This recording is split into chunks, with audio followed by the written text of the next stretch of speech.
Last Night by Good Charlotte. Good afternoon, ladies and gentlemen, and welcome to this week's episode of Waqattack.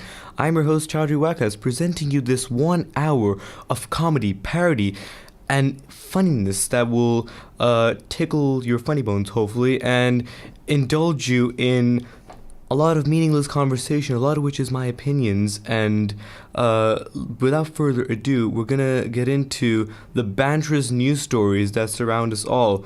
And the first one is about a little furry creature many of you know by the name of a raccoon, where a raccoon has just hitched a 7-mile ride on a trash truck and has evaded police capture. Now, an adorable little raccoon seemed to have escaped a precarious position unharmed, albeit far from his home. Now, a photo is circulating around the interwebs of the little raccoon dude gripping with his little paws the ladder of a trash truck in Rosslyn, Virginia. The person who took the picture, a female by the surname Evich, tweeted that the driver and the company, American Disposal Services, were very helpful and responsive when she alerted them about the situation. Now, things seemed to turn out okay for the raccoon, all things considered. I mean, it was like a daredevil on the back of that trash truck. Anything could have happened. Now, Anna Wilkinson, the communications director for the American Disposal Services, says that as soon as we find out about the raccoon was on the truck, the driver pulled over because they didn't want the raccoon to get injured, because they're very kind and caring human beings. Now, it is to be duly noted that the raccoon had covered a total distance of 7 mileage, which is approximately the distance from Royal Holloway to Heathrow Long Stay Parking Terminal 1, 2, and 3, for all those keen drivers out there who want to know how far 7 miles can get them. Now, the raccoon was unharmed and safely got down from the vehicle, but the animal's adventures apparently didn't end with just the truck being pulled over. Now, by the time the officers of the animal law got there, he already made his getaway. The raccoon literally avoided capture and escaped towards the Larry Graves Park area. As if he was going to be caught, he was going to be in the next episodes of Cops, or at least serving 12 months minimum sentence. But that's not going to happen because he's a raccoon. Now, authorities noted that the raccoon did not appear to be sick and the people should not be alarmed by seeing a raccoon in the daytime. They did, however, ask residents to correct the authorities if they saw a raccoon showing signs of illnesses or hitching a ride on a vehicle. So if any of y'all see a hitchhiking raccoon on the open road, contact your local police department and do not proceed to give it a free lift, no matter how innocent it may look, because raccoons are cheeky creatures. If you ever seen the movie Over the Hedge or Harold and Kumar, you know that raccoons have a tendency to come into your household and steal your sustenance or even claw your eyes out, respectively, from those two movies. Now, our next story involves pizza, pineapples, and Iceland. And no, this is not the Iceland where your moms go to shop, because Iceland's president wishes he could ban pineapple as a pizza topping. Now, the pineapple topped pizzas leave President of Iceland quite cold. Now, I'm going to butcher his name, but it goes something like Joni Johannesson. Now, he said if he could pass a law banning pineapple from being used as a pizza topping in his country, he would. Now, he made this saucy comments to a group of high school students in the town of Akureyri. Now, one of the students asked Johansson about his opinion on the cheesy topic, and he didn't mince words. The president told the student that he was firmly opposed to pineapple on pizzas. He added that the only fact that he's not allowed to pass the only fact that he's not allowed to pass laws is what's keeping him from actually banning it entirely. He later clarified he doesn't hate pineapples all the time, just on the pizzas. So all you pineapple lovers can put your pineapple loving shotguns down before you get serious. Now, his willingness to stick his neck out on such a serious issue, no matter the consequences, is earning him a lot of support in the pizza eating industry, including me. I firmly believe that fruit deserves no place upon a pizza. And before you say tomato is a fruit, no, tomato is a hybrid goddess of a creation that is an exception to all laws and regulations created by mankind. Now let's dive back into the time and let's go back into history of pizza kind. Back into the history of pineapple pizza. Now it originated not in Honolulu, Hawaii, as some would suggest, but instead London, Ontario, Canada. Back in 1962, a restaurant owner named Sam Panopoulos decided to mix ham with canned pineapple to see how it would taste, because he was bored and YOLO. Now he said people said, "You'd be crazy to do this."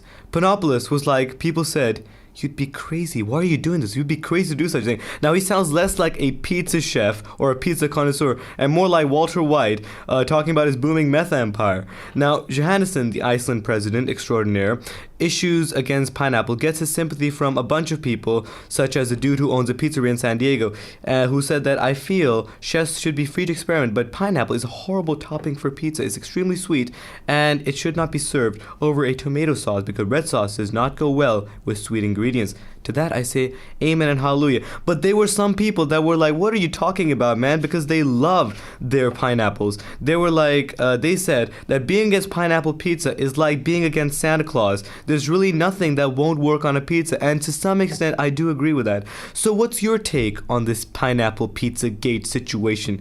Tweet us your humble opinion at insanityradio.com. Now, our final news story could have been a great success story, but is just a crumpet dipped in a tub of banter and confusion, because a roadside cafe is getting swamped with diners after they have been mistakenly given a Michelin star. Now, a small roadside cafe in central France reportedly found itself being influxed by diners and TV crews last week after it was awarded the coveted Michelin star by mistake. The cafe is called Le Bouche à Oreille, a name that couldn't be more ironic as it literally translates to word of mouth, and its main speciality is the $13 beef bourguignon, or beef burgundy for all the English speakers out there. Received the prize restaurant rating after being confused with an upscale establishment of the same name in northern France. Veronique Jacquet, who runs the cafe, was like, "Reporters were coming in, and then my son phoned me from Paris, where he lives. He almost died laughing." Now, the mistake was published on the Michelin Guide website on February 9th, though it did not make it to the print version. It stayed online for nearly a week. Now, that's all it took for hordes of Frenchmen and Frenchwomen to feast upon the bourguignon of the cafe. This is another example about how fake news can spread, albeit a very low-key and quite a timid topic this is. Now, Michelin's own Claire Claus said, "We apologize to the two establishments and we're very sorry to have misled our clients." Now, both restaurant staff appear to have seen the humor and confusion and called one another to share a laugh. But deep down, the ones that actually won the Michelin star were just sitting there like, "How dare they take away our precious customers? I want to fling snail feces upon their undeserving faces. Sacre bleu." So, moral of the story is, there's not really a moral, but this cafe seriously needs to get Gordon Ramsay to critique the cafe and see if the food is well cooked or raw, and if he can finally find the lamb sauce, because he's unable to find it for all this time.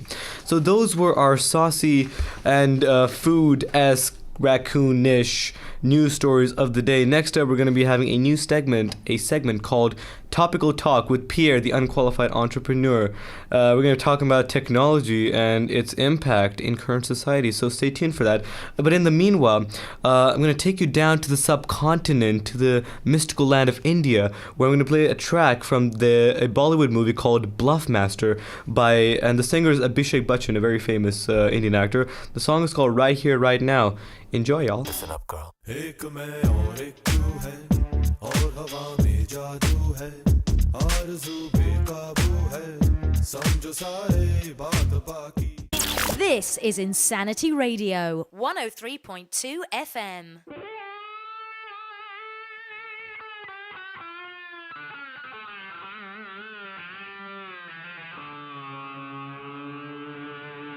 Take me out to the ball game.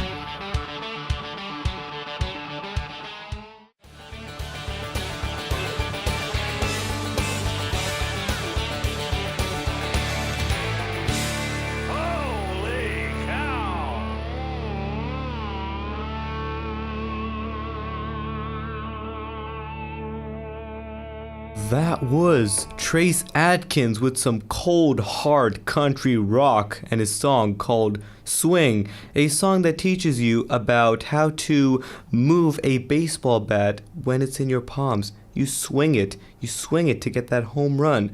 So welcome back to Waqattack, a comedy/parody show that is basically expressing my opinions and views in banterous ways to enlighten and brighten up your day. So we just had our news stories of the day, and now we're going to be moving on to a new segment called Topical Talk with Pierre, the unqualified entrepreneur. So Pierre has been our correspondent for quite some time. So we have him here with us today right now. He's in Paris right now. So Pierre, how are you doing? Bonjour, monsieur. Mi copain, how are you doing? I am absolutely fantastic today. It's a lovely sunny day in Paris. How is it over there? You know what? It's quite sunny over here as well. We've got nice breeze, nice sunny spells. But there is a storm going on today. But luckily, we've knock on wood, we've missed most of it, so that's good. Oh, that is great to hear, monsieur. So, what are we going to be discussing today? So today we're going to be talking about technology. If there's too much technology in the world, and is it good? Is it bad? And what are your basic input and thoughts upon the whole situation? Sounds like a fascinating topic. Shall we delve deeper into this abyss of technology? Certainly. So the first thing is what are your thoughts on social networks? My friend, social network is quite a tedious topic. I was quite new when I saw Twitter and Instagram come. I've had about Twitter and Instagram account. Now, see, Instagram is something that got me in trouble with my wife. It's because I follow my wife on the Instagram, and I also follow Jennifer Lopez. Now, one day, I forgot to like my wife's picture, and I liked a concert picture of Jennifer Lopez. Now, she got mad at me because I like Jennifer Lopez's pic and not my wife's pic. Now, and then because of that whole conundrum, I had to sleep on the couch the entire night for over a week. So, in terms of relationship, Instagram has absolutely made my back a living hell after that 1 week of couch sleeping. It's just painful. Apart from the couch sleeping, don't you think that it has many pros to it? Like, you can get your views across, share many amazing pictures. For example, NASA shares a bunch of their news and their discoveries via Instagram. Oh yes, I do like looking at the pictures on the Instagram. It helps me travel the world without actually having to move my buttocks. But there's only so much you can say via pictures, You can rather just read articles online. Also Facebook. See, that's one thing that Facebook is very good for, sharing news and stuff. The other day I saw the news of it's a bunch of news going around these days, and some of it, I do not know which news to believe and which news not to believe, because one day is true and the next day it's false. I do not know what to go. You're absolutely right. There's lots of things going around about fake news spreading in the media, like especially on Facebook. Like, you see a post that says, "Oh, the moon is gonna be disappear for like over a month. You will not see the moon for over a month. Hashtag Day of Judgment. Hashtag Signs of the Lord is coming back." It's absolutely, I legit, when I saw the news that the moon was gonna disappear from the face of the earth for over a month, I was absolutely terrified. I said, what am I supposed to do? What do I pack up? Am I supposed to go there? What happens when I don't see the moon?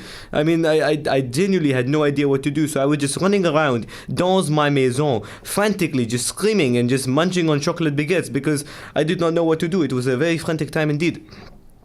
All right, so one thing, so you're quite iffy about social media. You're 50-50 on the whole topic. What are your thoughts on Twitter? You said you're a fan. See, Twitter, that's an interesting one because it keeps me up to date with all the current events and everything that's going on. Plus, I love to, I never thought that I would actually grow up to tweet like a little birdie.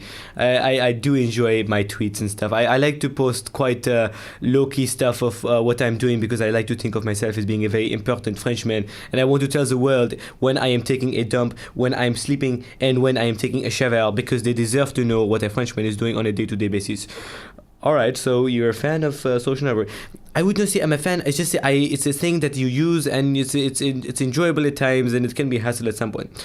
All right, so one thing is that in order to get onto social networks, you need to connect to this thing called Wi-Fi. Now, I love Wi-Fi, but there have been some people speculating that it could possibly have some damaging effects on you. What are you?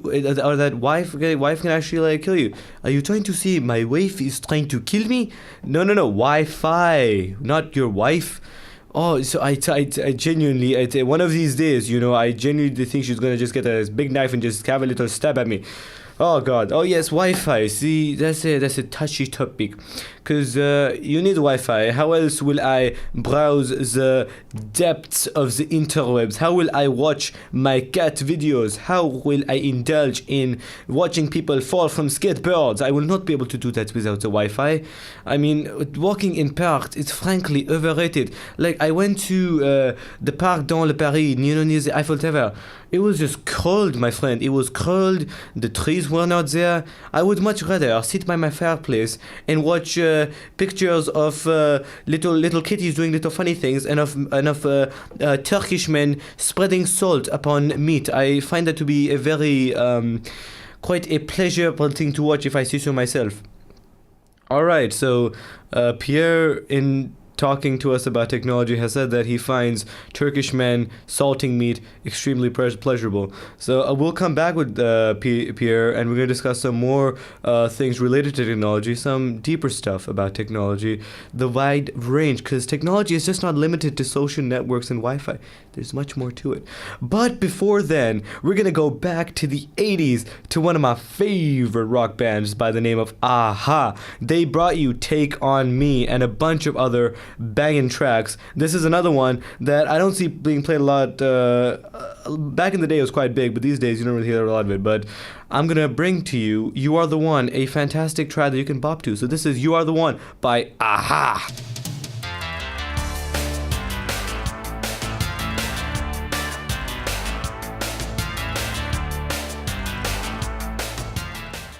This is Insanity Radio, 103.2 FM.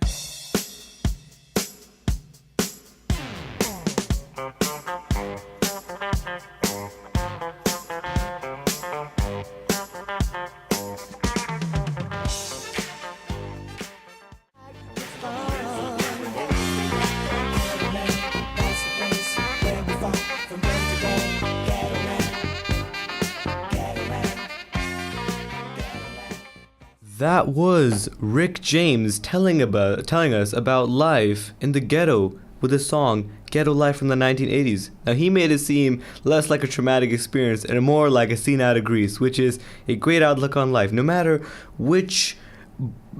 how or where you're brought up, it's always good to have a positive outlook on life. And you never know, you might be a award-winning singer and disco dance diva of a dude.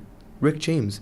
Now we are resuming our chat with Pierre, the unqualified entrepreneur. So he's very uneducated on this topic, but he's going to give us his humble opinion about technology and just his views on it. So we talked about social networks and Wi-Fi, but now, Pierre, are you still with me? Yes, monsieur, I am over here. I was just feeding my snails some grass. All right, that was random. He was feeding his snail some grass. Okay, so back to the topic. What are your thoughts on advancements in transport? So a train, a super fast train, is being currently made in the United Arab Emirates that is going to take you from Dubai to Abu Dhabi in 12 minutes. A journey that normally takes one at least an hour and a bit in normal traffic. What are your thoughts on that? You know what? I find that stuff extremely fascinating because who does not want to get to where they want in a hurry, you know? But it's so there's always, when there's a pro to something, there's always a downside to something. For example, this person who used to take his time and wake up all lazy in the morning can no longer blame the traffic for being late to work, because now he's got a 15-minute train that he can get to work. So he's going to be, his laziness will kind of dissolve and he may lose his job, There's always ups and downs. So is it really helping the economy if the common man is losing their job? No, this isn't meant to lose your job. This is meant to increase jobs by construction and like driving the train and stuff. So it's supposed to be good for the economy. Is it really though? I mean, if we see, the thing is that in modern society, we want everything fast. We want everything in an instant. When are we gonna call it a stop? Like, next thing you know, right now it is a train from Dubai to Abu Dhabi in 15 minutes. Next thing you know, it will be a spaceship from London to the moon in half an hour. Why do I want to go to the moon in half an hour? What is there that is waiting for me in the moon that requires me to be there in half an hour? Are the aliens on the moon planning a tea party for which, if I do not attend, there will be grave consequences? No, there's nothing on the moon apart from a bunch of human instruments, my friend. Wow, this is just transport, man. No need to get so heated about just transport. I mean, speaking of, you brought up the moon, space. So space is the next, the next thing. It's the final frontier. It's where we're currently investing a lot of money in exploring. And if you heard yesterday, NASA found like 7 planets in a star that's like 40 light years away, and it has like 3 Earth-sized planets that could have liquid water in it. My friend, I do not find that to be that interesting, because for ages, the scientist people, they keep saying, oh, we have found something that could potentially have, like when they went to Mars, right, I was so excited. I was following, I had my little NASA cap on, I had my asteroid juice, I was watching the live stream of the Curiosity rover, because I wanted to see, will it land, what will it tell us, the mysteries, because back in the day, there was a picture circulating about Mars. It was a picture of a Martian face on the surface of Mars. Now, I was hoping that we would find some sort of, little Martian man. All my life, Looney Tunes has taught me that there are little Martian living on the Mars. Only one Martian, a black, little, green-haired Martian. And what did Curiosity find? There is some ice on Mars. I mean, it does not take a genius to find out that there is ice on Mars. If you literally took a picture of the planet, you can see that there are ice on the poles. Like, for example, if you take a picture of a person who has brown hair, and you send a barber there, they're like, oh my god, I have just discovered brown hair upon this human being. Oh my god, praise me for this amazing discovery.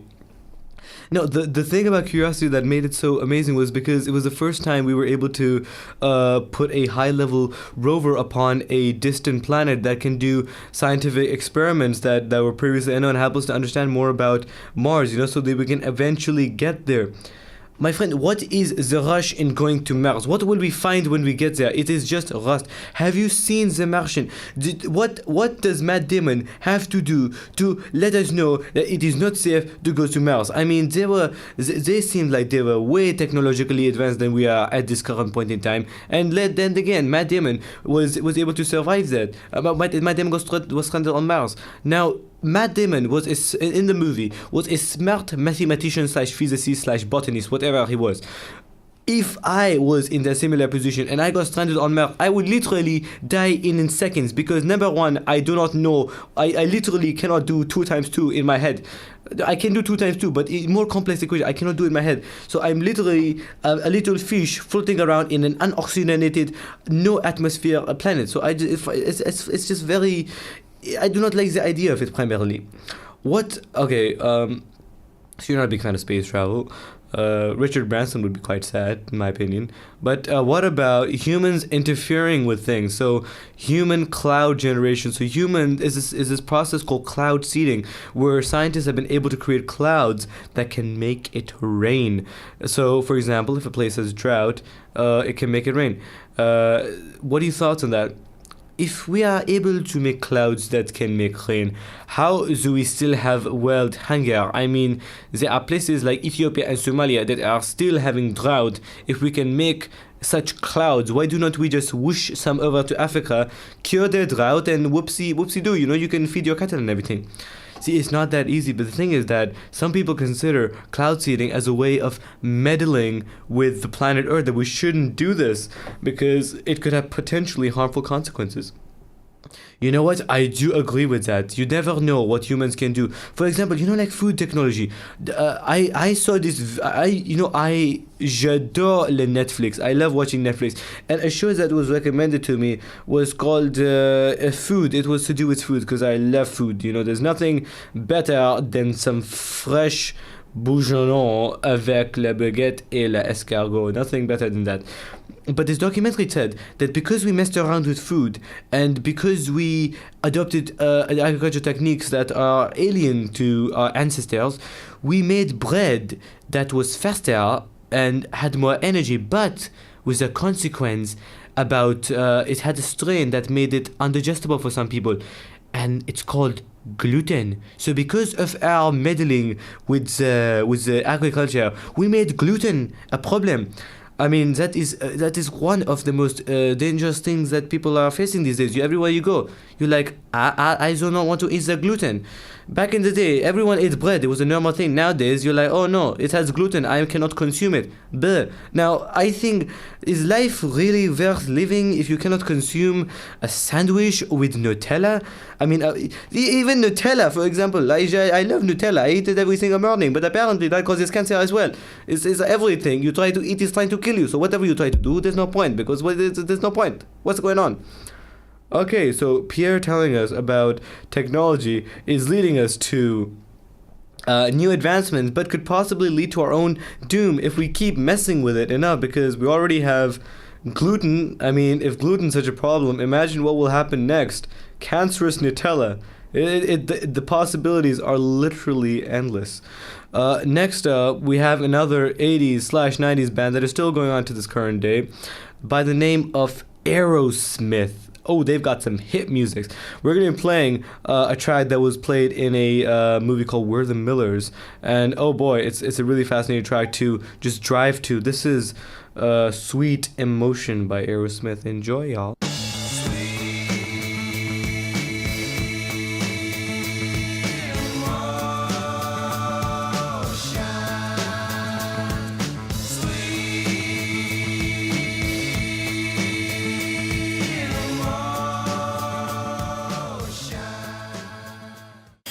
This is Insanity Radio, 103.2 FM. Put your faith in what you most believe in. Two worlds, one family, to guide these lives we see.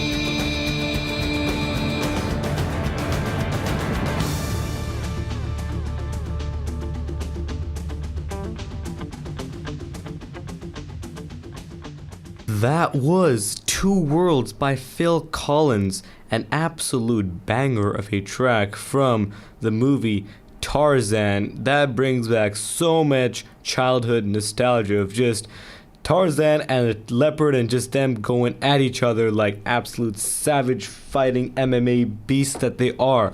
So we just had our talk with Pierre about a topical talk about technology and how it's good, it's bad, and his opinions on it. So Pierre, did you enjoy your conversation today? My friend, I absolutely enjoyed this conversation. I was happy to give my input in, no matter how much you say it's unqualified, but it is my opinion and I enjoyed giving it and transcending it into you. And I've learned a lot. I mean, now I can tell all these facts to my wife, and hopefully she will not make me sleep on the couch. God, I have something to look forward to today. All right, Pierre, thank you so much for your assistance and for your contribution. So you're listening to Waqattack, and one thing we like to do in Waqattack is to make y'all feel good by either playing feel-good music, having some nice feel-good conversation, or giving y'all tips. Sorry, I went a little southern there, but one tip to make you feel instantly good that is quite it seems quite weird or abstract. That's the term, abstract. It seems quite abstract, but one thing you can do to make yourself feel good instantly is change your socks. Now, it's an odd little trick, but it works. So bring a change of socks to work, or change your socks midway through the day. you'll be amazed at how fresher you feel. Like, for example, I'm going to change my socks in approximately a few minutes, but it's because you relieve your footing and you relieve your footage and you allow space into it, and you're out with the old sweat and you're in. It's basically the same thing: out with the old, in with the new. You're getting rid of all the bad foot odor that you've accumulated over the day, and you're instead welcoming in new socks that smell so much fresh and smell so nice, even if you got them from Primark or any other location, because all socks are created equal, my friends. And just a sudden change of socks will make you feel fresh. It'll relieve your feet.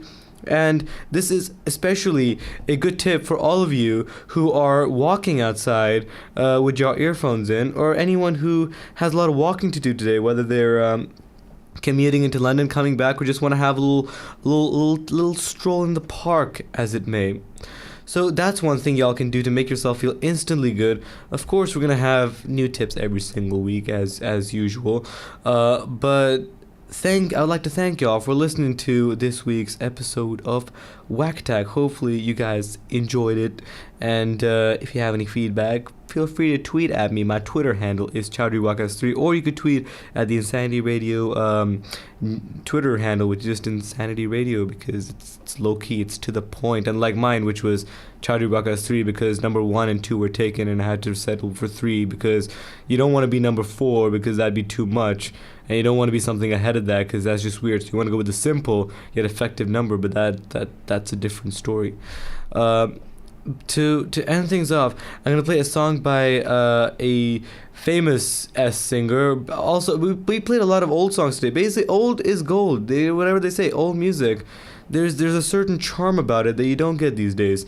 And this singer is called Belinda Carlisle. She was massive back in the day, and she also has a few cameos in a few movies these days. Like, for example, if you're a fan of Cal Penn and John Cho, you would have noticed that the next song that I'm going to be playing, they were bopping hard. They were like getting into it when they were in their car trying to get burgers from White Castle, which is an American fast food chain. So hopefully it makes you bop to the top and have an absolutely smashing Thursday rest of the day, and again rest of the week. So hopefully y'all have a great day. I'll see y'all next Thursday, 3 to 4 p.m. I'm Chaudhry Waqas, and I'll see y'all next time. This is Heaven is a Place on Earth, because heaven truly is a place on earth.